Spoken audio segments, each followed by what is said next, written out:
basobola okubanga bakuwa amafuta agatawera.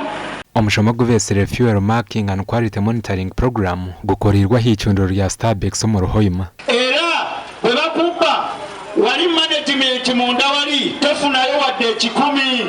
Singa omuntu asitula nozzle n'agiteeka mu tanka yo wali nga amafuta yagasaze n'atabaako kyakola waddamu okukukoonako akusaba ssente ogenda okutunula wali ng'omuwendo gwe wasabye weeguli ng'olowooza bagakuwadde naye nga mu tanka temuli kyakoze eki kyayingiddemu.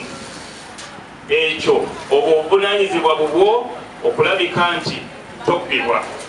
Bachebire n'ivyome biri kwejunisibwa kuteeka amajuta mu biiruka hamwe no kuchebera omutindo gw'amajuta gubashanga bari kuguza. Iyo yakolebwa nga teddamu kukozesebwa. N'olwekyo waabano bw'agikutula n'akyusa ekipimo kino taddayo kufuna siiru eno. Tulina akantu kano ke mulaba ke kapima amafuta ako kali standard tekakyuka. Tetuteeka wano ne tugamba omukozi n'atuwaayo liita 5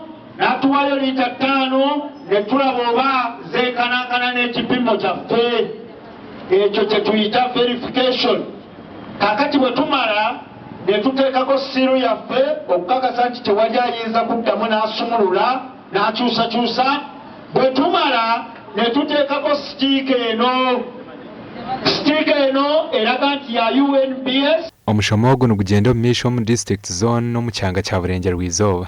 Ekyaro runde sigaire tutetegereze ku rungino obwire vaire butito nti omuntu ogenda nojja kinaki amafuta bali ndi bakugamba itwe tugaba amafuta kutandikira 15 ogenda haiguru hati kandi nogenda kinaki ndi bakugamba ngo itu tutandikira gonze 12 tugga kuhereza hati nabo tube embarrassed.